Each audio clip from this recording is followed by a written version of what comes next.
యోహాను సువార్త 15వ అధ్యాయం. యోహాను సువార్త 15వ అధ్యాయం. మనం కొన్ని వచనాలు మార్చి మనం చదువుదాం. 1 నుండి ఒక 8 వచనాలు ఉత్తర ప్రత్యుత్తర భాగంగా చదువుకుందాం. యోహాను సువార్త 15వ అధ్యాయం 1 నుండి ఒక 8 వచనాలు. నేను నిజమైన ద్రాక్షావల్లిని, నా తండ్రి వ్యవసాయకుడు.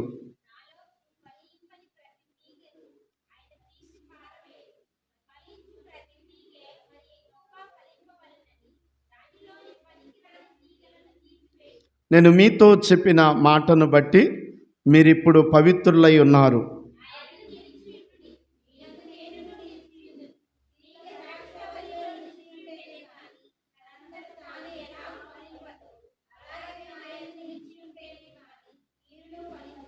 ద్రాక్షవల్లిని నేను, తీగెల మీరు.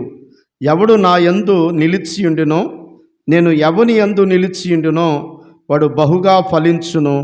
నాకు వేరుగా ఉండి మీరేమీ చేయలేరు.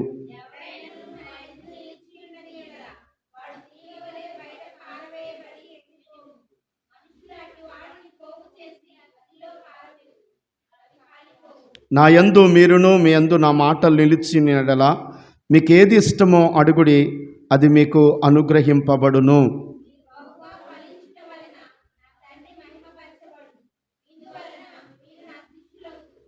దేవుడు ఆయన పరిశుద్ధ లేఖన భాగమును మనందరి వినికిడిలో దీవించునుగాక. ఆమేన్.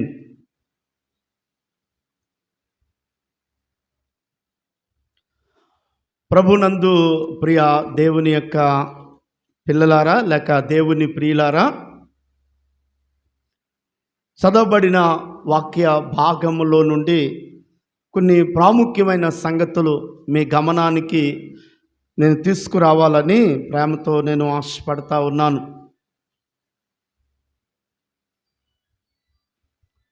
ప్రభువైన యేసు క్రీస్తు వారు ఆయన ఈ భాగంలో ఒక 2 ప్రాముఖ్యమైన సంగతులు చెప్పారు. మొదటి సంగతి సంబంధం, రెండవ సంగతి సహవాసం. మనము ఆయనతో సంబంధము కలిగి ఉంటే కానీ ఆయనతో మనం సహవాసము చేయలేం.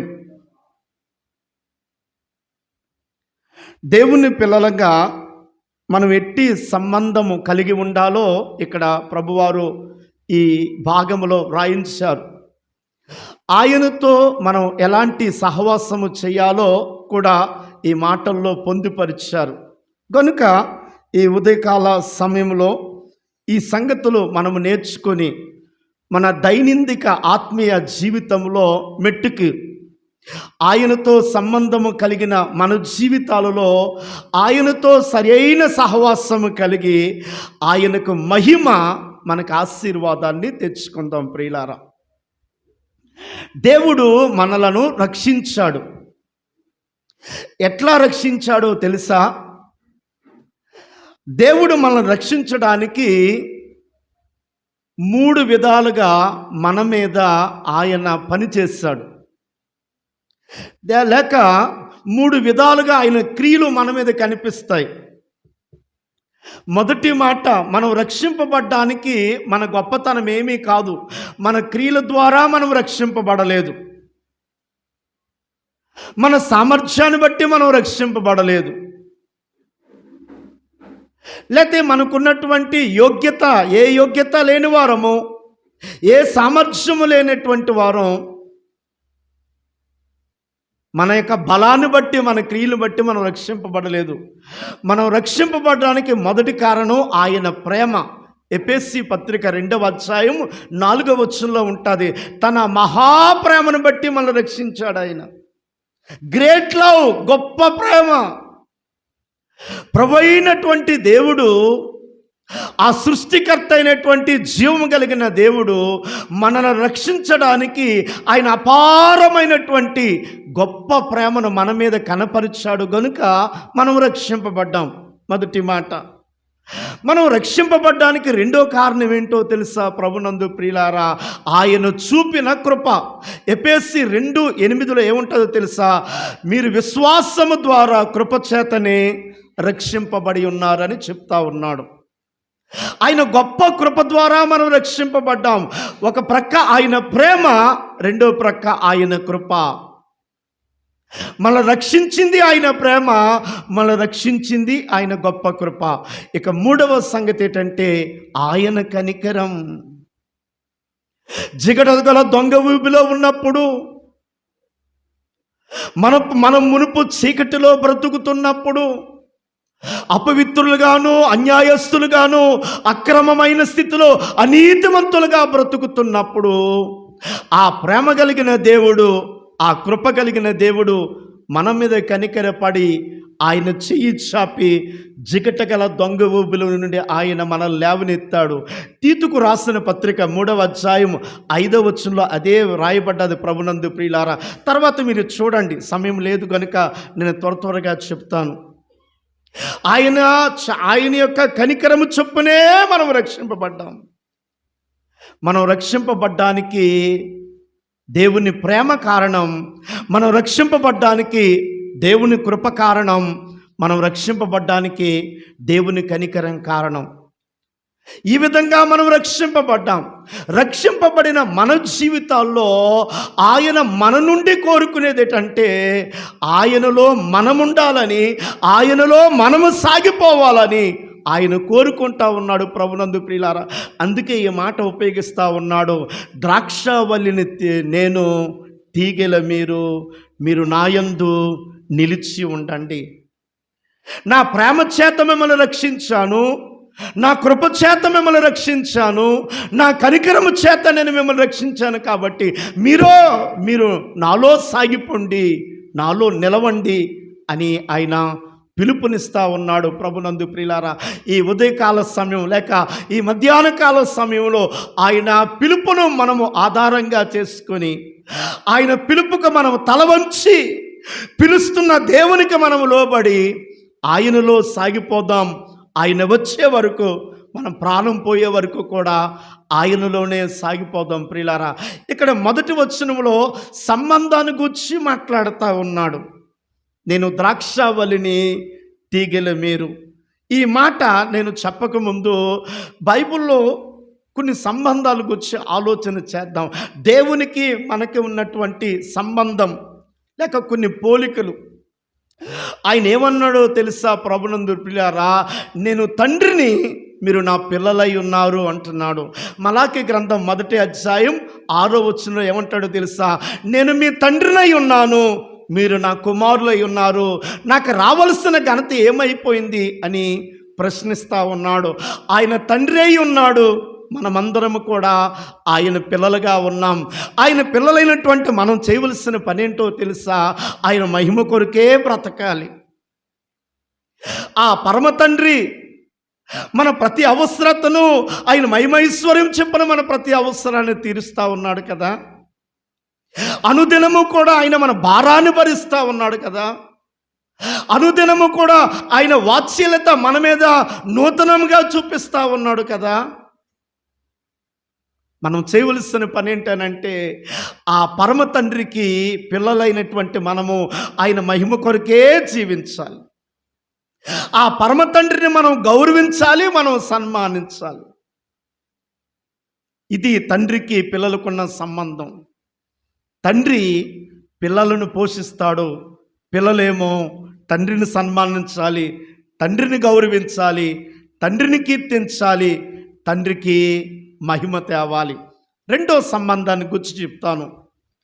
ఆయన యజమానుడు, మనమేమో దాసులం. ఆయన తండ్రి అయితే మనం పిల్లలం. ఆయన యజమానుడిగా ఉంటే మనం ఎవరు చెప్పండి? మనం దాసులం. ఆ యజమానుడిగా ఉండి ఆయన మన యొక్క సంరక్షణ అంతా చూస్తూ ఉన్నాడు. ఆయన యజమానిగా ఉండి మనల్ని శుద్ధీకరిస్తూ ఉన్నాడు. ఆయన యజమానిగా ఉండి మన బాగోగులన్నీ చూసుకుంటా ఉన్నాడు. ఇప్పుడు దాసులుగా మనం ఏం చేయాలి? మన పరలోక యజమానికి మనం లోబడి బ్రతకాలి. మన పరలోక యజమాన్ని మనం సంతోష పెట్టాలి. మన పరలోక యజమాని పట్ల మనం నమ్మకత్వాన్ని కలిగి జీవించాలి ప్రియులారా. ఇది యజమానునికి దాసునికి ఉన్న సంబంధం. ఆయన అంటాడు, నేను గొర్రెలకు మంచి కాపరిని. ఆయన కాపరైతే మనం గొర్రెలం. దావీదు కీర్తనలో రాస్తాడు, మనమందరము ఆయన మేపు చెప్పండి గొర్రెలమై ఉన్నాం. ఆయన కాపరిగా ఉన్నాడు, మనము గొర్రెలుగా ఉన్నాం. కాపరి చేసే పనేంటో తెలుసా? జలముల యొద్దకి ఆయన తీసుకొని వెళ్ళి సేద తీరుస్తాడు. కాపరి చేసే పనేంటో తెలుసా? కడుపు నిండా భోజనం పెట్టి తృప్తిపరుస్తాడు. కాపరి చేసే పనేంటో తెలుసా? అలసిపోయినప్పుడు గొర్రెలు ఆ నీడ ప్రదేశాలకు తీసుకెళ్ళి అలసత్వానికి తీర్చుకోవడానికి కాపరి ప్రశాంతతని అక్కడ కలిగిస్తాడు. ఆ ప్రశాంతకరమైన స్థలానికి తీసుకెళ్తాడు కాపరి. మరి గొర్రెలుగా కాపరి పట్ల మన యొక్క వైఖరి ఎట్లాగా ఉండాలంటే, గొర్రె కాపరిని స్వరాన్ని వినాలి, కాపరిని వెంబడించాలి. ఆయన స్వరాన్ని వినాలి, ఆయనను వెంబడించాలి. ప్రభునందు ప్రియమైన దేవుని బిడ్డలారా, ఆయన తండ్రి, మనం పిల్లలం. చెప్పండి, ఆయనేమో యజమాని, మనమేమో దాసులం. ఆయనేమో కాపరి, చెప్పండి, మనమేమో గొర్రెలం. ఇప్పుడు ఈ వచనం దగ్గరికి వద్దాం. ఆయనేమో ద్రాక్షవల్లి, మనమేమై ఉన్నాం చెప్పండి? తీగెలం. చెప్పండి, అందరూ చెప్దాం, మనం ఏమై ఉన్నాం? తీగెలం. తీగెల యొక్క బాధ్యత ఏంటో తెలుసా? తీగెల యొక్క బాధ్యత ఏంటో తెలుసా? తీగెలు ద్రాక్షవల్లిని అంటు పట్టుకొని ఉండాలి. తీగెలు ద్రాక్షవల్లిలో నిలిచి ఉండాలి. ఈ భాగంలో ఎక్కువ వచ్చేటువంటి మాట ఏంటో తెలుసా?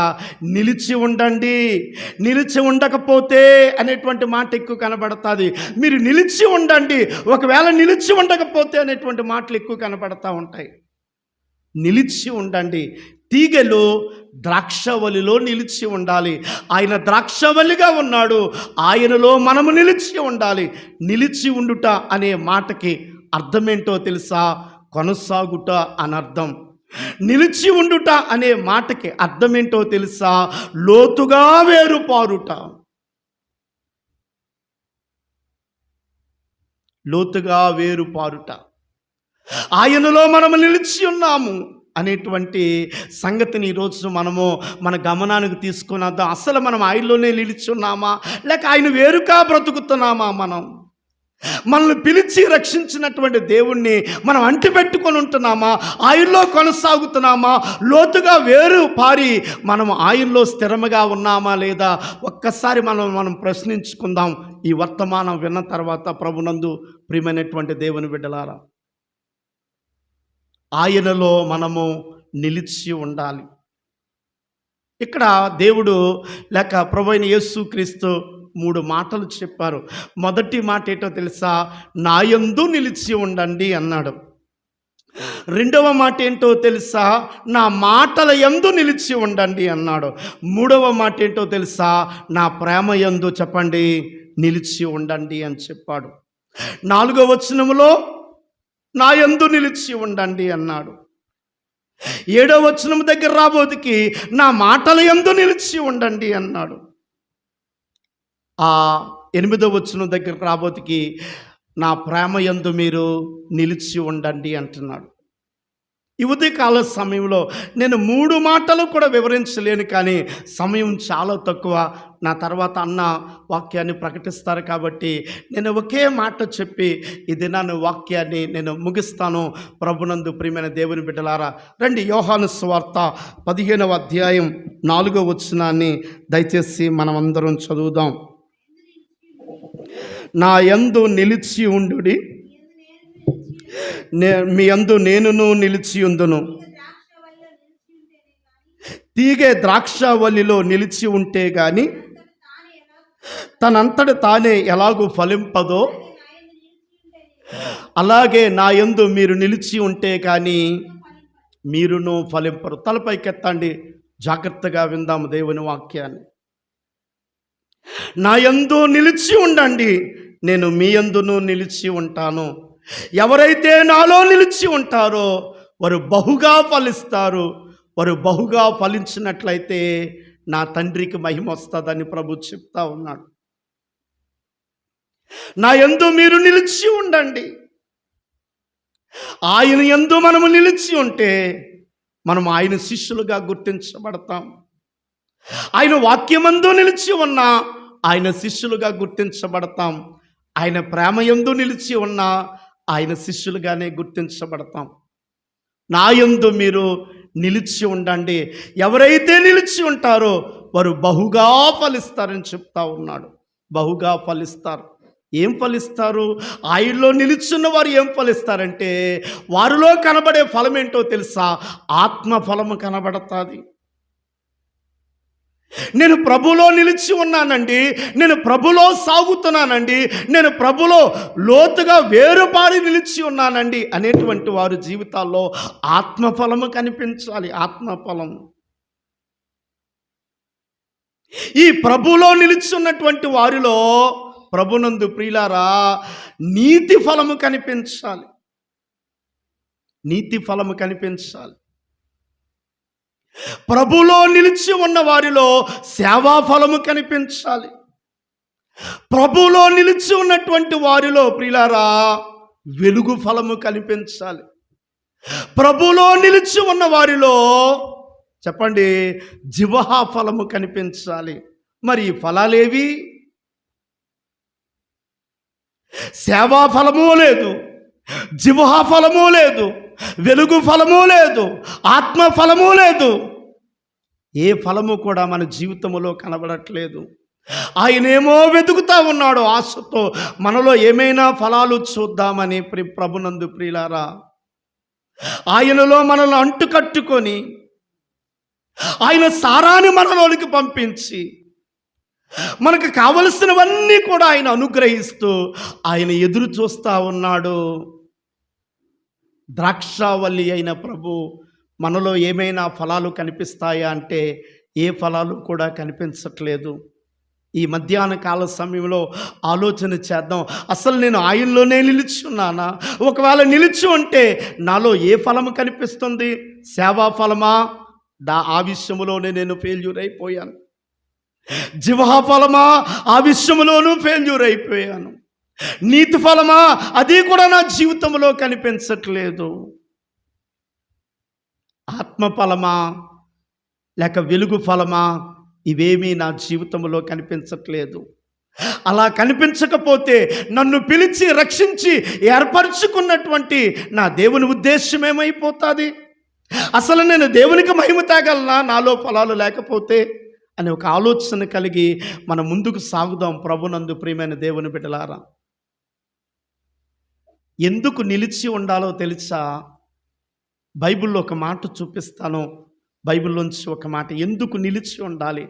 దేవుని పిల్లలైన మనము, ఆయన చేత రక్షింపబడిన మన జీవితాల్లో మనం ఎందుకు నిలిచి ఉండాలో ఆ ప్రశ్నకి ఒక ఆన్సర్ బైబిల్లో మనం చూద్దాం. రండి బైబిల్లోకి వెళ్దాం. దయచేసి బైబిల్ గ్రంథంలో నుండి యోహాను మొదటి పత్రిక 2వ అధ్యాయం చదువుదాం ఈ మాట. యోహాను మొదటి పత్రిక 2వ అధ్యాయం 28వ వచనం చదువుతారా? కాబట్టి చిన్న పిల్లలారా, ఆయన ప్రత్యక్ష మగునప్పుడు, ఆయన రాకడ యందు మనము ఆయన ఎదుట సిగ్గుపడక ధైర్యము కలిగి ఉండునట్లు మీరు ఆయన యందు నిలిచిండుడి.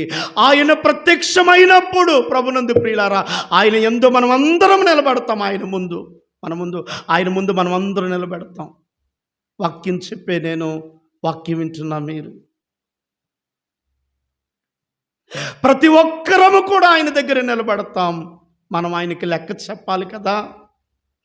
ఆయన ఇచ్చినటువంటి తలాంతులు బట్టి లెక్క చెప్పాలి, ఆయన ఇచ్చిన దినాలు బట్టి లెక్క చెప్పాలి, ఆయన ఇచ్చినటువంటి వనరులు బట్టి లెక్క చెప్పాలి, ఆయన ఇచ్చినటువంటి వరాలు బట్టి మనం లెక్క చెప్పాలి కదా.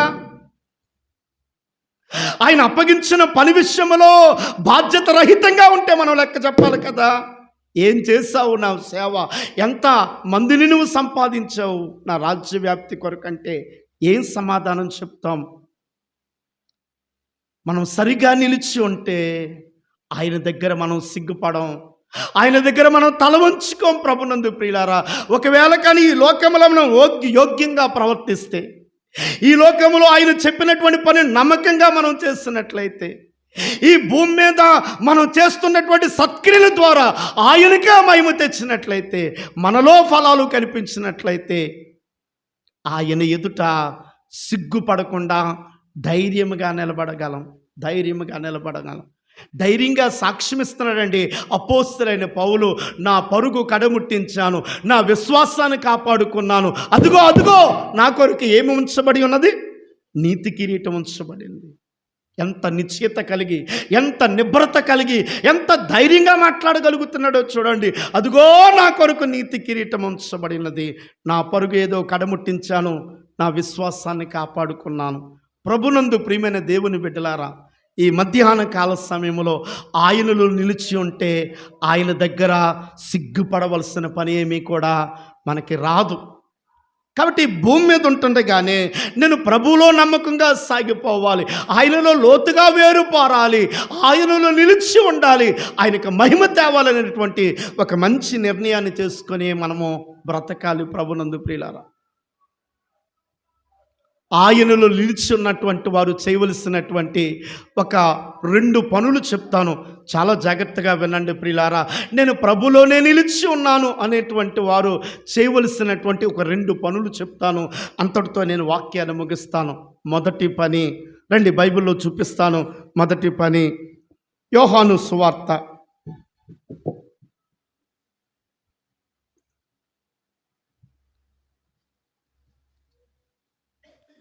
క్షమించండి, మొదటి యోహాను పత్రిక 3వ అధ్యాయం 24వ వచనాన్ని మనం చదువుదాం. మొదటి యోహాను పత్రిక 3వ అధ్యాయం 24వ వచనం. ఆయన ఆజ్ఞలను గైకొనువాడు ఆయన యందు నిలిచి ఉండును, ఆయన వాని యందు చెప్పండి నిలిచి ఉండును. ఆయన ఆజ్ఞలు గైకొనువాడు ఆయన యందు నిలిచి ఉండును. ఆయన యందు నిలిచి ఉండేవాడు చేసే పనేంటో తెలుసా? ఆయన ఆజ్ఞలు గైకుంటూ బ్రతకాలి. ఆయన ఆజ్ఞలు గైకుంటూ బ్రతకాలి. ఏంటి ఆయన ఆజ్ఞ? ఇది చెప్పకముందు ఆయన ఆజ్ఞ ఎలాంటిదో చెప్తాను. ప్రభునందు ప్రియులారా, దేవాతి దేవుడు మనకు ఆజ్ఞాపించిన ఆజ్ఞ ఏంటో చెప్పకముందు ఆయన ఆజ్ఞ ఎలాంటిదో చెప్తాను. రోమిలికి రాసిన పత్రిక 7వ అధ్యాయం 12వ వచనంలో ఉంటుంది, ఆయన ఆజ్ఞ పరిశుద్ధమైనది, నీతి కలిగినది, చెప్పండి ఉత్తమమైనది. దేవుడు మనకిచ్చినటువంటి ఆజ్ఞ పరిశుద్ధమైనది, దేవుడు మనకిచ్చిన ఆజ్ఞ నీతి కలిగింది, దేవుడు మనకిచ్చినటువంటి ఆజ్ఞ ఉత్తమమైనది. ఈ పరిశుద్ధమైన, ఈ నీతి కలిగిన లేక ఈ యొక్క ఉత్తమమైనటువంటి ఆజ్ఞను మనం శిరస్సు వంచి పాటించాలి. అప్పుడే ఆయనలో నిలిచి ఉన్నట్టు. ఆయనలో నిలిచి ఉంటే మనం ఫలాలు ఫలిస్తాం. అలా ఫలాలు ఫలిస్తే నిజంగా ఆయనకు మహిమ తెస్తాం. ప్రభునందు ప్రియులారా, ఏంటి ఆయన ఆజ్ఞ? రండి, బైబిల్లో మనం చదివిన వాక్య భాగంలోంచి యోహాను సువార్త 15వ అధ్యాయంలో దేవుడు మనకు ఆజ్ఞాపించిన ఆజ్ఞ ఏంటో నేను మీకు చూపించి వాక్యాన్ని నేను కొనసాగించి వాక్యాన్ని ముగిస్తాను. రండి, బైబిల్లోకి వెళ్దాం, చదువుదాం. చదవండి 10వ వచనం.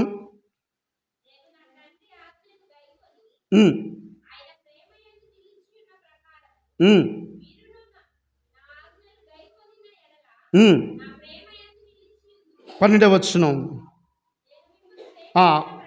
నేను మిమ్మల్ని ప్రేమించిన ప్రకారం మీరు ఒకరినొకరు ప్రేమించవలనది నా ఆజ్ఞ.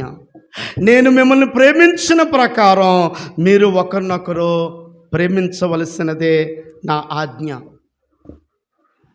ప్రభునందు ప్రియమైనటువంటి దేవుని బిడ్డలారా, మనము ఆయన ఆజ్ఞను మనం పాటించవలసిన వారిగా ఉన్నాం.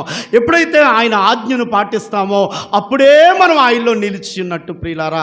ఆయన ఆజ్ఞను పాటించకపోతే ఆయనకి వేరుగా పోయినట్టు, ఆయనలో కొనసాగునట్టు కాదు, ఆయనలో లోతుగా వేరుపారినట్టు కాదు, ఆయనతో నివాసము చేసినట్టు కాదు. మనం ఆయన ఆజ్ఞను పాటించాలి. ఇక్కడ ఏమంటున్నాడనంటే, నేను మిమ్మల్ని ప్రేమించిన ప్రకారం మీరును ఒకరినొకడు ప్రేమించుకోండి. గత రాత్రి దేవుని ప్రేమను గురించి నేను మీకు తెలియపరిచాను. అదే ప్రేమను ఆయన మన హృదయాలలో కుమ్మరించాడు. ఆయన తన ప్రేమను మన హృదయాల్లో కుమ్మరించాడు. ఆ ప్రేమ కలిగి ఒకరినొకరు ప్రేమించుకుంటూ ఉండాలి ప్రియులారా. ఈరోజు సంఘాలు ఎందుకు విచ్ఛిన్నమైపోతున్నాయి? సంఘాలలో ఎందుకు భేదాలు వస్తూ ఉన్నాయి? సంఘములో ఎందుకు ఐక్యత కరువైపోతుంది? సంఘము ఎందుకు మెట్టుకు ఎదగలేకపోతుంది? సంఘము ఎందుకు ఉజ్జీవింపలేకపోబడట్లేదు? కారణం ఏంటంటే ప్రేమే కరువైపోయింది. సంఘములో ప్రేమే కరువైపోయింది. ప్రైజులాడు చెప్పుకునేవారు కరువైపోయారు. వందనాలు చెప్పుకునేవారు కరువైపోయారు. బాగున్నారా అని పలకరించుకునేవారు కరువైపోయారు. అనురాగం చచ్చిపోయింది, ప్రేమ చచ్చిపోయింది. బైబిల్లో ఒక మాట ఉంటుందండి, అక్రమం విస్తరించుట చేత అనేకుల యొక్క ప్రేమ ఏమైపోయిందట? చల్లారిపోయింది. ఈరోజు కుటుంబాల్లోనూ ప్రేమ కనిపించట్లేదు, సంఘాలలోనూ ప్రేమ కనిపించట్లేదు. విశ్వాసంలో ఒకరి పట్ల ఒకరు ప్రేమను కనపరుచుకోలేకపోతా ఉన్నారు. పౌలేమంటాడో తెలుసా? భలే మాట చెప్పాడు. కొరింథీ మొదటి పత్రిక 14 అధ్యాయం 1వ వచనంలో, ప్రేమ కలిగి ఉండుటకు చెప్పండి ప్రయాసపడండి. ప్రేమ కలిగి ఉండుటకు ప్రయాసపడండి. ఆ 13వ అధ్యాయంలో ప్రేమ యొక్క లక్షణాలన్నీ చెబుతూ ఇక చివరికి 14వ అధ్యాయం 1వ వచనంలో అంటాడు, ప్రేమ కలిగి ఉండుటకు ప్రయాసపడండి.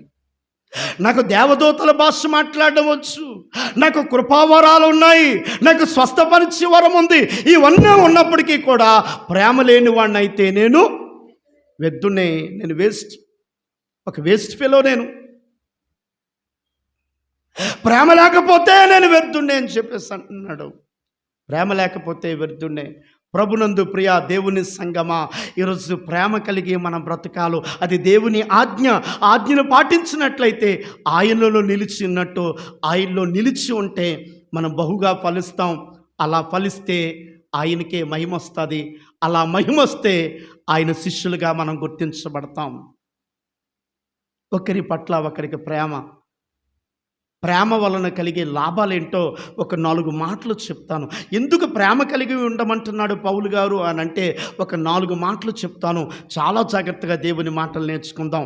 మొదటి మాట, ప్రేమకున్న స్వభావం ఏంటో తెలుసా? ప్రేమకున్న లక్షణం ఏంటో తెలుసా? ప్రేమకున్నటువంటి శక్తి ఏంటో తెలుసా? ప్రభునందు ప్రియమైన దేవుని బిడ్డలారా, రండి కొలసీలకు రాసిన పత్రిక తీయండి. ఒక మాట మీ గమనానికి తీసుకొస్తాను.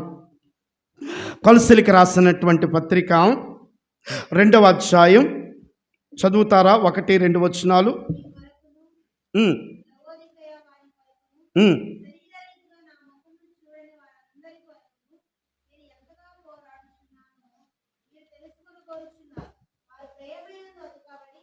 ప్రేమయందు అతుకబడి, చాలమ్మా, ప్రేమయందు అతుకబడి. ప్రేమకున్నటువంటి స్వభావం ఏంటో తెలుసా? ప్రేమ అతికిస్తుంది. వింటున్నారా? విరిగిపోయినటువంటి మనస్సులను అతికించేటువంటి శక్తి కలిగింది ఏంటంటే ప్రేమ. దేవుని ప్రేమ నిజంగా మన జీవితాల్లో ఉంటే, ఒకవేళ ఇక్కడ ఉన్నటువంటి వాళ్ళు ఎవరైనా ఇరిగిపోయారు అనుకోండి, ఎట్లా ఇరిగిపోతారు తెలుసా సంఘస్థులు? నాకు పాట ఇవ్వలేదండి, విరిగిపోయి చచ్చుకు మానేస్తారు. ఇంత పరిచర్య చేస్తాను ఈ సభలో, పాస్టర్ గారు నా పేరు మర్చిపోయారు, పలానా వారు పేరు చెప్పారు కానీ నా పేరు చెప్పలేదని చెప్పేసి ఈజీగా ఇరిగిపోతారండి. చర్చికి రావడం మానేస్తారండి. పాట ఇవ్వకపోయినా ఇరిగిపోతారు, పేరు చెప్పకపోయినా ఇరిగిపోతారు, మెచ్చుకపోయినా ఇరిగిపోతారు, గట్టిగా గద్దించినా ఇరిగిపోతూ ఉంటుంటారు. మనస్సులు ఊరికే విరిగిపోతూ ఉంటుంటాయి. విరిగిపోయిన మనస్సులను అతికించడానికి శక్తి కలిగింది ప్రేమ. ప్రభునందు ప్రియమైన దేవుని బిడ్డలారా, అందుకే పౌలు ఆ ఫిలిప్పీ సంఘంలో 2 అమ్మలు ఉన్నారు. ఒక అమ్మ యువోదియా, రెండో అమ్మ సుంటికేన్. వీళ్ళిద్దరూ కూడా ఇరిగిపోయారండి. సువార్త బాగా చేస్తున్నారు, సంఘములో పరిచర్య బాగా చేస్తూ ఉన్నారు. ఏమొచ్చిందో తెలియదు వీళ్ళకి. పోయే కాలం ఇరిగిపోయారు ఇద్దరు కూడా. ఆ అమ్మ అట్టొస్తుంటే ఈ అమ్మ ఇటుపోతుంది. ఒకరి ముఖాలు చూసి ఒకరు ప్రైజ్లాడు చెప్పుకోలేకపోతున్నారండి. బాగున్నావాని పలకరించలేకపోతా ఉన్నారండి. ముఖాలు చెల్లట్లేదు, ఒకరి ముఖాలు ఒకరికి. విరిగిపోయారు ఇద్దరు కూడా. అలా ఇరిగిపోవడం వలన ఆ ఫిలిప్పీ సంఘానికి క్షేమము లేకుండా పోతుంది. పౌలు గారు బ్రతిమాలుకుంటూ ఉన్నారు, అమ్మా యువోదియా, అమ్మా సుంటికేన్, మీరిద్దరూ ఒకటి కావాలి, మీరిద్దరూ అతకబడాలి, ప్రేమ చేత అతకబడాలి. మీలో ఐక్యత లేకపోతే సంఘానికి నెమ్మది ఉండదమ్మా. సంఘం యొక్క ఎదుగుదల ఆగిపోతుంది, సంఘం పాడైపోతుంది. కాబట్టి మీరు సంఘములో చిచ్చు పెట్టకండి, ఏకత్వం కలిగి ఉండండి అని పౌలు గారు ఆ ఉత్తరాన్ని రాస్తున్నాడు. 4వ అధ్యాయంలో వారిని గురించి మాట్లాడుతున్నాడు. కాబట్టి ప్రియమైన దేవుని బిడ్డలారా, ఆయన ఆజ్ఞాపిస్తూ ఉన్నాడు, మీరు ఒకరినొకరు ప్రేమించుకోండి. మీరు విరిగిపోయారు, మీ యొక్క మనసులు దూరం అయిపోయాయి. మీరు ఒకరి పక్కన ఒకరు కూర్చుంటున్నారు, కానీ మీ శరీరాలు కలుస్తున్నాయి, కానీ మీ మనసులు కలవట్లేదు. మీరు విరిగిపోయిన మనసుతో కూర్చుంటున్నారు. ఇక్కడ మీ మనస్సులు అతకబడాలి, మీ హృదయాలు కలపబడాలి. మీరు ప్రేమ కలిగి ఉండండి అని పౌలు గారు చెప్తా ఉన్నారు. ప్రేమకున్నటువంటి లక్షణం ఏంటో తెలుసా? అతికే లక్షణం ప్రేమకుంది ప్రభునందు. ప్రియమైన దేవుని బిడ్డలారా, రెండవ సంగతి చెప్తాను, ఎందుకు ప్రేమ కలిగి ఉన్నామంటున్నాడో. రెండవ సంగతి రండి, కొరింథీయులకు రాసినటువంటి మొదటి పత్రిక 8వ అధ్యాయం 1వ వచనాన్ని మనం చదువుదాం.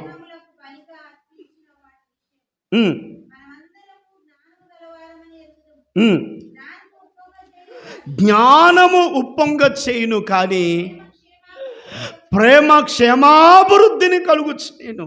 జ్ఞానము ఉప్పొంగ చేయను, కానీ ప్రేమ క్షేమాభివృద్ధిని కలుగు చేయను. ఈరోజు ప్రేమ కరువైపోయే మన ఇంట్లో వారికి క్షేమం లేదు. ప్రభునందు ప్రియమైన దేవుని బిడ్డలారా, క్షేమం ఎందుకు లేదనుకుంటున్నారు మీరు? ఏంటి ప్రభువా, మా కుటుంబాలు ఎలాగైపోతున్నాయి? శోధన వెంబడి శోధన, సమస్య వెంబడి సమస్య, బాధ వెంబడి బాధ.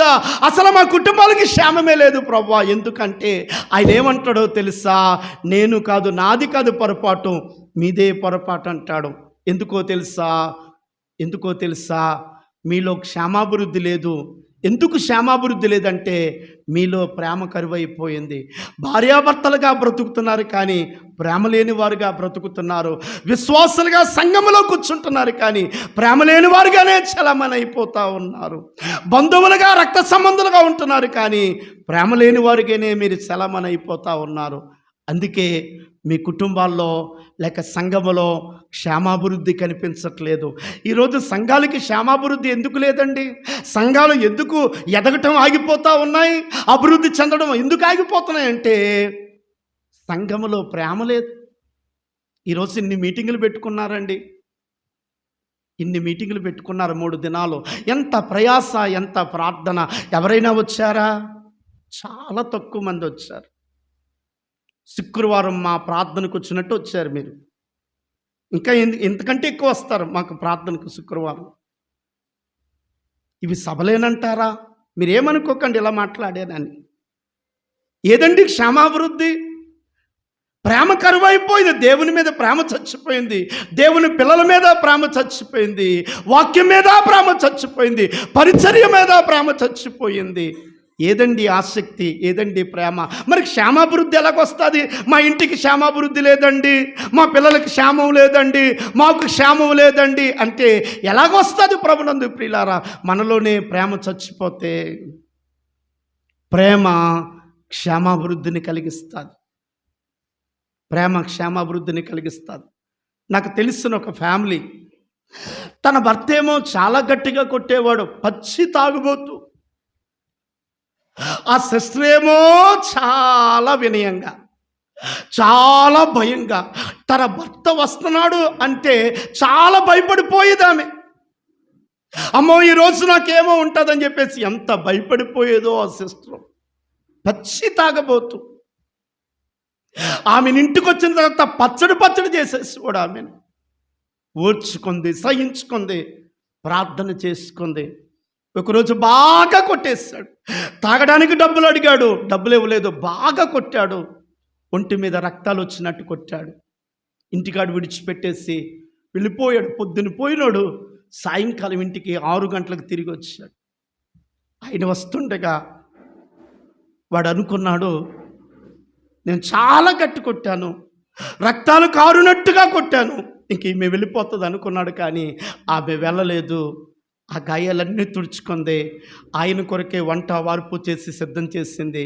ఆయన వస్తుంటే ఎదురుగుంట చెంబు పట్టుకొని నీళ్లు పట్టుకెళ్ళింది. కాళ్ళు కడుక్కొని రండి, కాఫీ పెడతానన్నది. అవక్కైపోయాడు. సర్దుకొని ఇంటికి పోతుంది అనుకున్నాను, ఏంటి అని చెప్పేసి అవక్కైపోయాడు. కాళ్ళు కట్టుకొని లోపలికి వెళ్తే కాఫీ వేడివేడిగా ఇచ్చింది. వెళ్ళి స్నానం చేస్తారండి, వేడిగా వడ్డిస్తాను, భోంచేద్దరిగాను. అబ్బబ్బా, వెళ్ళాడు, స్నానం చేశాడు, భోజనం దగ్గర కూర్చున్నాడు. ఆమె చూపిస్తున్న ప్రేమ, ఆమె చూపిస్తున్న ఆప్యాయత, ఆమె చూపిస్తున్న అనురాగం ఈ గుండె రాయి గుండెగాడికి కరిగిపోయింది. భోజనం దగ్గర ఏడుస్తున్నాడు. ఏంటి నీ వైఖరి? ఇంత గట్టిగా కొట్టినా, ఇంత భయంకరంగా తిట్టినా, జుట్టట్టుకొని ఇంట్లోంచి బయటకు లాగి సమాజం ఎదుట నిన్ను హింసించినా, నీ పరువు తీసేసినా కూడా ఏంటి ప్రేమ అని అంటే, యేసయ్య ప్రేమ అండి అని చెప్తుందామె. ఆనాటి నుండి ఏమన్నాడో తెలుసా? జీవితంలో నేను నీ ఎదుట ఎంతవరకు జంతువులా ప్రవర్తించాను, ఒక పశువు ప్రవర్తించినట్టు ప్రవర్తించాను, ఇక మీదట నేను అట్లా ప్రవర్తించను. నీ ఎడల ఒక మనిషిగా ప్రవర్తిస్తాను, ఒక దేవుని బిడ్డగా ప్రవర్తిస్తానని చెప్పి ఆమె చేతిలో చెయ్యేసి ఆనాటి నుండి కూడా ఆమెను ఏమీ అనటం మానేశాడు. ఆమె చూపిన ప్రేమ తన ఇంటికి ఏం తీసుకొచ్చింది? క్షేమాభివృద్ధి తీసుకొచ్చింది. ప్రభునందు ప్రియమైన దేవుని బిడ్డలారా, ఈరోజు మా కుటుంబాలు క్షేమంగా లేవు, మా సంఘములో క్షేమము లేదు, మా వ్యక్తిగత జీవితంలో క్షేమము లేదు అనుకుంటున్నారు, పొరపడుతూ ఉన్నారు, బాధపడతా ఉన్నారు. ఎందుకో తెలుసా? మీకు క్షేమాభివృద్ధి కరువైపోయింది. అది ఎందుకనంటే మీ జీవితాల్లో ప్రేమ లేదు కాబట్టి. ప్రేమకున్న శక్తి అతుకుతుంది. ప్రేమకున్న శక్తి, ప్రేమకున్న గుణం ఏంటనంటే క్షేమాభివృద్ధిని కలిగిస్తుంది. మూడో సంగతి చెప్తాను, ప్రేమకున్నటువంటి మరొక గొప్పతనం ఏంటో రండి బైబిల్లో చూపిస్తాను. ఫిలోమోనుకు రాసిన పత్రిక 1వ అధ్యాయం ఉంది, 7వ వచనం చదువుదాం. ఫిలోమోనుకు రాసిన పత్రిక 7వ వచనం. సహోదరుడా, పరిశుద్ధుల యొక్క హృదయములు నీ మూలంగా విశ్రాంతి పొందినందున నీ ప్రేమను బట్టి నాకు విశేషమైన ఆనందమును, చెప్పండి, ఆదరణీయు కలిగిన. ప్రేమకున్న శక్తి ఏంటో తెలుసా? ప్రేమకున్న గుణం ఏంటో తెలుసా? ప్రేమకున్న స్వభావం ఏంటో తెలుసా? ప్రియులారా, మనం ఒకరి పట్ల ఒకరి ప్రేమ కలిగి జీవిస్తే నా ద్వారా మీకు ఆనందం, నా ద్వారా మీకు ఆదరణ. మీరు నన్ను ప్రేమించినట్లయితే మీ ద్వారా నాకు ఆనందం, మీ ద్వారా నాకు ఆదరణ కలుగుతుంది. యేసు ప్రభు చెప్తున్నాడు, నేను ఆజ్ఞాపించిన వాటిని మీరు చేసినట్లయితే. ఏమి ఆజ్ఞాపిస్తూ ఉన్నాడనంటే, నిన్ను వలె నీ పొరుగు వారిని ప్రేమించు. ఏమని ఆజ్ఞాపిస్తూ ఉన్నాడనంటే, నిన్ను ప్రేమించినట్టే నీ సహోదరుని కూడా నువ్వు ప్రేమించు అంటున్నాడు. అట్లా ప్రేమించినట్లయితే నీ ద్వారా వాళ్ళకి ఆనందం కలుగుతుంది, నీ ద్వారా వాళ్ళకి ఆదరణ దొరుకుతుంది, వాళ్ళ ద్వారా నీకు ఆనందం కలుగుతుంది, వాళ్ళ ద్వారా నీకు ఆదరణ దొరుకుతుంది. ప్రభునందు ప్రియులారా, ఈరోజు ఆనందమే కరువైపోయింది, మన ఇంట్లో ఆదరణే కరువైపోయింది. ఎంతమంది మనుషులు ఉన్నాం, ఏది ఆదరణ, ఏది ఆనందం?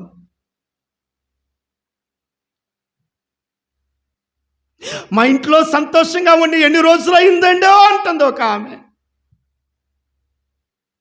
నాకు ఎంతమంది ఉన్నా కూడా ఆదరించేవారే కనబడట్లేదు అంటుంది మరొక ఆమె. ప్రేమించేవారు కరువైపోయారండి, అందుకే నాకు ఆదరణ లేకుండా పోతుంది. ప్రేమించేవారు కరువైపోయారు, అందుకే నాకు సంతోషం కనబడట్లేదు. అప్పుడు ఆమెను ఒక సేవకుడు ప్రశ్నించాడు, నువ్వెవరినైనా ప్రేమిస్తున్నావా అని అంటే ఆమె సమాధానం చెప్పలేకపోయింది. నువ్వు సంఘములో ఇంతమంది ఉన్నారు కదా, నువ్వు ఏ కుటుంబాన్నైనా ప్రేమిస్తున్నావా, ఏ వ్యక్తినైనా ప్రేమిస్తున్నావా? ఒకవేళ నువ్వు అలా ప్రేమించుంటే వాళ్ళ ద్వారా నీకు ఎప్పుడైనా సంతోషం కలుగును, వాళ్ళ ద్వారా నీకు ఆదరణ దొరుకును. నీ సేవకుని ప్రేమించలేకపోతున్నావు, నీ సంఘంలో ఉన్న మనుషుల్ని ప్రేమించలేకపోతున్నావు, నువ్వు ఎలా సంతోషంగా ఉంటావు, నువ్వు ఎలాగా సమాధానం కలిగి ఉంటావు? ఆలోచన చేయండి ప్రియమైన దేవుని బిడ్డలారా. ఒక చిన్న ఉదాహరణ చెప్తాను, జాగ్రత్తగా వినండి. ఒక ఇంటికి ముగ్గురు అతిథులు వచ్చారు. ఒక ఇంటికి ముగ్గురు, ఒక చిన్న స్టోరీ చదివాను. ముగ్గురు అతిథులు వచ్చారట. మొదట అతిథి ప్రేమ, రెండో అతిథేమో ఐశ్వర్యం, మూడో అతిథేమో ఆరోగ్యం. ఇంటి తలుపు కొడతా ఉన్నారట. ఏవండి ఏవండి తలుపు తీయండి, మేము లోపలికి వస్తామని తలుపు కొడితే ఆ లోపల ఉన్నటువంటి ఇంటి కోడలు బయటకు వచ్చింది. బయటకు వచ్చి, ఏం కావాలి, ఎవరు మీరంటే, నా పేరేమో ప్రేమ, ఇదిగో ఈయన పేరేమో ఆరోగ్యం, ఆయన పేరేమో ఐశ్వర్యం, మాలో ఎవరు కావాలో కోరుకోండి, వాళ్ళు మాత్రమే లోపలికి వస్తామని చెప్తే, వెయిట్ అని చెప్పి ఆమె పరిగెత్తుకొని ఇంట్లోకి వెళ్ళిందంట. ఎవరో ముగ్గురు అతిథులు వచ్చారు, ప్రేమ, ఆరోగ్యం, ఐశ్వర్యము. ఎవరిని పిలమంటావు అత్తమ్మ అని చెప్పేసి అంటే వాళ్ళ అత్తమ్మ అంటుందంట, మనకి డబ్బులకి కొంచెం కొదువుగా ఉన్నాయి, ఐశ్వర్యాన్ని పిలు అన్నదట. అయ్యోయ్యో ఏంటత్తమ్మా, మనకి ఏం తక్కువ ఉంది, తినడానికి తిండి, కట్టుకోవడానికి బట్ట, మనకేమి లోటు ఉంది అత్తమ్మా, ఐశ్వర్యాన్ని పిలమంటావేంటి, ప్రేమని పిలుద్దామంటే, ఏ నోరు మూసుకో, నీకేమైనా బుద్ధి ఉందా లేదా, మనకి ఎందుకు ఈ ప్రేమ, ఏమీ లేనిది ఎందుక ఈ ప్రేమ మనకి అని చెప్పేసి అంటే సైలెంట్ అయిపోయిందట. ఈ లోపల వాళ్ళ మామయ్య, మంచాన పడిన మామయ్య అంటున్నాడు, అమ్మా పాప, ఆ ఆరోగ్యాన్ని పిలమ్మా, ఎన్ని డబ్బులు ఖర్చు పెట్టినా ఆరోగ్యం రావట్లేదు, ఆరోగ్యాన్ని పిలమ్మా, ఆరోగ్యాన్ని పిలమ్మా అంటే ఆవిడ అంటుందంటే, ఎవరు మూసుకో, నేను ఎలాగైనా బాగు చేస్తాను, ఆ ఐశ్వర్యాన్ని పిల్లని అని చెప్పేసి అంటుంటే, ఏమే నీకు బుద్ధి ఉందా లేదా, నీకు బుద్ధి ఉందా లేదా అని చెప్తే అప్పుడు చివరికి కోడలు అంటుందంట, అత్తమ్మా, మన ఇంట్లో మామయ్యకి ఆరోగ్యం లేదు, మన ఇంట్లో పరిస్థితులు బాగోలేదు. ఎందుకు బాగోలేదంటే, ఎవరిలో అయినా కనీసం ప్రేమ కనపడుతుందా? మామయ్యనా నువ్వు ప్రేమించవు, మామయ్య నిన్ను ప్రేమించడు, నన్నా నువ్వు ప్రేమించు, ఒకవేళ నిన్ను నేను ప్రేమించినా కూడా ఆ ప్రేమ నువ్వు అర్థం చేసుకోలేవు. మన ఇంట్లో కరువు అయిపోయింది ఏంటంటే, ప్రేమే కరువు అయిపోయింది. కాబట్టి మీరు ఎన్ని చెప్పండి, నా ఇంట్లోంచి తగిలేసినా పర్వాలేదు, నేను మాత్రం డిసైడ్ అయిపోయాను ఎవరిని పిలవడానికి, ప్రేమను పిలవడానికి అని చెప్పి అన్నదట. వెంటనే కోడలు బయటికి వెళ్ళి, ఏవండి ఏవండి ప్రేమ గారు, మీరు లోపలికి రండి అని పిలిస్తే ఆ ప్రేమ లోపలికి వస్తున్నప్పుడు ప్రేమ వెంబడే ఆరోగ్యం, ఆరోగ్యం వెంబడే ఐశ్వర్యం, ముగ్గురు లోపలికి వచ్చేసారట. ఏంటి ఒకరే కదా లోపలికి వస్తారని అంటే అప్పుడు ప్రేమ అనేటువంటి ఆయన చెప్తున్నాడట, నేను ఎక్కడుంటానో వీళ్ళు కూడా అక్కడే ఉంటారు. నేను ఎక్కడుంటా, నేను సంఘములో ఉన్నానా, ఆ సంఘములో నాతో పాటు ఐశ్వర్యం, ఆరోగ్యం ఉంటారు. నేను ఏమైనా కుటుంబంలో కనబడ్డానా, నాతో పాటు వీళ్ళు కూడా కనబడతారని చెప్తే అప్పుడు చాలా సంతోషించిందంట అత్తగారు. కోడలా, నువ్వు మంచి పని చేస్తావు, ప్రేమను పిలిచి మన ఇంటినే మార్చేస్తావు అని చెప్పేసి అన్నదట. ప్రేమన్న చోట ఆరోగ్యం, ప్రేమన్న చోట ఐశ్వర్యం, ప్రేమన్న చోట ఆనందం, ప్రేమన్న చోట ఆదరణ, ప్రేమన్న చోట క్షేమాభివృద్ధి, ప్రేమన్న చోట మనస్సులో ఏమవుతాయి చెప్పండి, అతకబడతాయి. ఈరోజు సంఘం ఎందుకు ఎదగట్లేదు, సంఘం ఎందుకు పాడైపోతుంది? మెట్టుకు సంఘము ప్రభు సారూప్యతలోకి రావలసిన సంఘం, ప్రభును చూస్తూ నడవవలసిన సంఘం ఈరోజు ఎందుకు వెనకైపోతుంది, ఎందుకు లోకంలో కలిసిపోతుందంటే దేవుని ప్రేమ అర్థం కాక, దేవుడిచ్చిన ఆజ్ఞను పాటించక ప్రేమ కరువైపోయి సంఘాలు చల్లారిపోతున్నాయి. నేను ఇంకొక మాట కూడా చూపిస్తాను, ఇక వాక్యాన్ని నేను ముగింపుకు వస్తాను. రండి, ఇంకొక మాట, రోమిలికి రాసిన పత్రిక ప్రేమ యొక్క గొప్పతనం, ప్రేమ యొక్క శక్తిని గురించి చెప్తాను. రోమిలికి రాసిన పత్రిక 13వ అధ్యాయం 10వ వచనం, ప్రేమ పొరుగువానికి కీడు చేయదు గనుక ప్రేమ కలిగి ఉండుట ధర్మశాస్త్రమును నెరవేర్చుటే. ప్రేమ పొరుగువానికి కీడు చేయదు.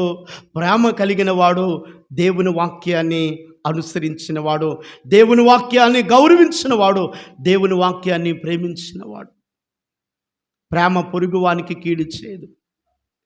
ఈరోజు దేవుని పిల్లలుగా సంఘములో ఒకరి ఎడల ఒకరు మత్సరం కలిగి ఉన్నాం. మనం ఒకరి మీద ఒకరికి కోపాలు, ఒకరి మీద ఒకరి అసూయలు, ఒకరి మీద ఒకరికి మత్సర్లు, ఒకరి మీద ఒకరికి పోటీ తత్వాలు. ఆ పిల్ల పాడాలా, మా పిల్ల పాడడానికి లేదా? వాళ్ళే పరిచర్య చేయాలా, వాళ్ళ పేరే ముందుకు రావాలా, మా పేరు రావక్కర్లేదా?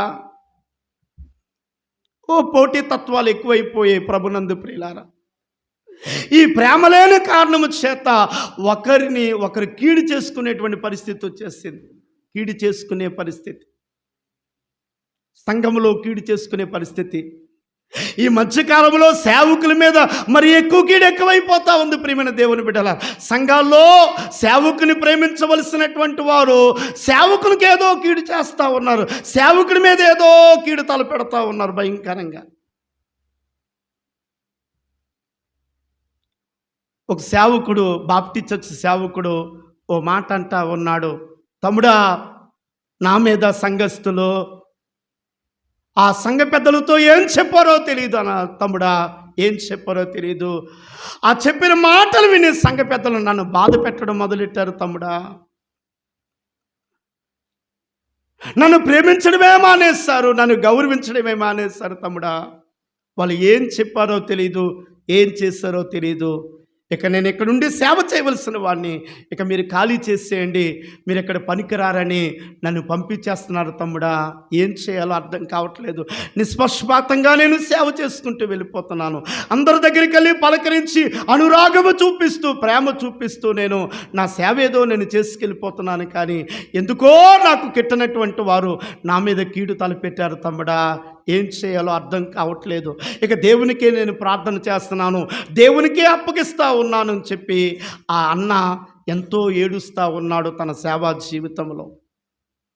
ఇక వాళ్ళు వీళ్ళని తేడా చూడట్లేదండి, ఒకరి మీద ఒకరు కీడు చేసుకునే పరిస్థితి వస్తుంది. అసలుగా వీళ్ళు దేవుని పిల్లలేనా, వీళ్ళు లోకస్తులు అని చెప్పేసి తల కొట్టుకోవలసిన పరిస్థితికి వచ్చేసింది ఈరోజు. అసలు వీళ్ళు దేవుని ప్రేమను తెలిసిన వాళ్ళేనా, దేవుని వాక్యాన్ని చదివే వాళ్ళేనా, ఆరాధనకు వచ్చే వాళ్ళేనా, దేవుని కొరకు బ్రతికే వాళ్ళేనా? అసలు దేవుని ప్రేమ ఏమైనా వీళ్ళలో ఉందా? కీడు తల పెట్టుకుంటున్నారేంటి, నిందలు వేసుకుంటున్నారేంటి, అపనిందలు వేస్తున్నారేంటి, వెనుకుండి కుట్రలు చేస్తున్నారేంటి, వెనుకుండి గాయాలు చేస్తున్నారేంటి, వెనుకుండి వెన్నుపోట్లు పొడుస్తున్నారేంటి, ఒకరి మీద ఒకరికి కీడు కల్పించుకుంటున్నారేంటి? అసలు వీరిలో ఉన్న ప్రేమ అంతా చచ్చిపోయింది.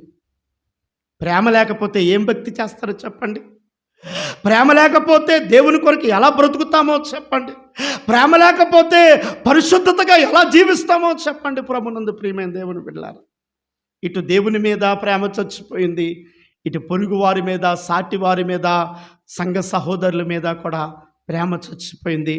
ఆయన ఏమంటాడో తెలుసా? నేను నిజమైన ద్రాక్షవల్లిని, మీరు తీగలై ఉన్నారు, నాలో మీరు నిలిచి ఉండండి. ఎవరైతే నాలో నిలిచి ఉంటారో వారు బహుగా ఫలిస్తారు. ఎవరు నిలిచి ఉన్నట్టంటే, నా ఆజ్ఞ ఎవరైతే పాటిస్తారో వారు మాత్రమే నిలిచి ఉన్నట్టు. ఏంటి ఆయన ఆజ్ఞనంటే, నిన్ను వలె నీ పొరుగు వారిని ప్రేమించు, నిన్ను వలె నీ పొరుగు వారిని ప్రేమించు. ఆయన ప్రేమ చేత రక్షింపబడ్డాం, ఆయన ప్రేమ చేత బ్రతుకుతున్నాం, ఆయన ప్రేమ చేత క్షేమంగా ఉన్నాం, ఆయన ప్రేమ చేత సుఖంగా ఉన్నాం, ఆయన ప్రేమ చేత సంతోషంగా ఉన్నాం, ఆయన ప్రేమ చేత మొత్తానికి వర్ధిల్లుతూ ఉన్నాం. ఆయన ప్రేమనైతే పొందుకుంటున్నాము, కానీ ఆయన ప్రేమను నింపుకున్న మనం ఆ ప్రేమను ఎవరికీ చూపించలేకపోతున్నాము. ఆయన చెప్పిన ఆజ్ఞ విషయంలో మిస్ అయిపోతూ ఉన్నాం, ఆయనకేమో మహిమ తేలేకపోతున్నాము. ఆయన అంటున్నాడు, నేను ఆజ్ఞాపించిన వాటిని మీరు చేసిన ఎడల చెప్పండి, మీరు నా స్నేహితులై ఉంటారు. నేను ఆజ్ఞాపించిన వాటిని మీరు చేసిన ఎడల మీరు నా శిష్యులై ఉంటారన్నాడు. ఆయన శిష్యులుగా బ్రతకాలి, ఆయన స్నేహితులుగా బ్రతకాలి, ఆయనకే మహిమ తేవాలనంటే ఆయన చెప్పిందే మనం చేయాలి. మొదటి మాట. ఇంకొక మాట చెప్పి నేను చివరికి ముగించి వాక్యాన్ని ముగించి అన్నకు అప్పగించేస్తాను. ఇంకొక మాటే వివరించును, ఊరికే నేను రెఫరెన్స్ చూపించి ముగిస్తాను. నిలిచి ఉండవలసిన వారు లేక నిలిచి ఉండిన వారు చేయవలసిన రెండో పని. మొదటి యోహాను పత్రిక, యోహాను మొదటి పత్రిక 2వ అధ్యాయం 6వ వచనాన్ని చదువుదాం. యోహాను మొదటి పత్రిక 2వ అధ్యాయం 6వ వచనం. ఆయన వాక్యము ఎవడు గైకొనునో